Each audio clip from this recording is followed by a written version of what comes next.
रामायण से जुड़ी आती है। तो आपका जो सवाल है ना कि टाइम साइक्लिक है और हम कहाँ हैं, हम मतलब कितनी बार ये कौन सी साइकिल है, तो ये तो हनुमान जी को भी नहीं पता है, तो हमको तो पता ही नहीं हो सकता कैसे। तो क्या है, हनुमान राम के बहुत बड़े भक्त है ना, वो मतलब वो उनके बिना जीना ही नहीं चाहते। लेकिन जब रामायण खत्म होता है तो राम को तो वापस जाना है विष्णु अवतार में, लेकिन हनुमान जो है वो 7 इमॉर्टल, 7 चिरंजीवी में से एक है, तो उनको तो युग में यहीं रुकना है इसी पृथ्वी में। अब ये तो नियति है कि राम को जाना ये भी नियति है और हनुमान को रुकना ये भी नियति है, लेकिन हनुमान इतने बलशाली हैं कि उनको समझाए कौन, वो तो राम के लिए राम से भी लड़ने को तैयार हैं, है ना। तो राम क्या करते हैं कि, तो ऐसा इस बार भी हुआ कि त्रेता युग में राम को वापस लौटना था। हनुमान बोले हो ही नहीं सकता प्रभु, या आप यहाँ रहेंगे या मैं आपके साथ चलूंगा, मैं आपकी सेवा करूंगा।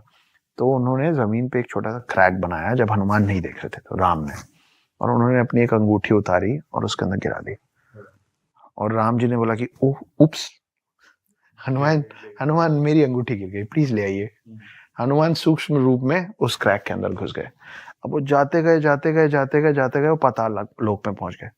पाताल लोक में उनको शेषनाग मिले। तो शेषनाग बोले यहाँ क्या कर रहे हैं आप महाराज? तो बोले वो मेरे राम की अंगूठी गिर गई, ढूंढ रहा हूँ, मिल ही नहीं रही है। तो शेषनाग मुस्कुराने लग गए। तो हनुमान जी ने बोला कि आप क्यों हंस रहे हैं? बोले आप फिर बुद्धू बन गए इसलिए। बोले मतलब? बोले वो देखिए, जब वो पलटे ना तो वहां अंगूठियों का पहाड़ बना हुआ था।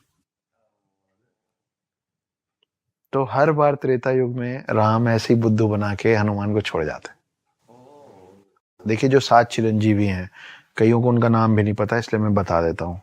हनुमान, परशुराम, अश्वत्थामा, कृपाचार्य, वेद व्यास जिन्होंने महाभारत लिखी है, रावण का भाई विभीषण, और राजा बलि। बाली सुग्रीव वाला बलि नहीं, राजा बलि सतयुग से आता है, उसकी अपनी कहानी, जिसके चक्कर में विष्णु जी ने वामन अवतार लिया था। ये 7 लोग हैं, ठीक है।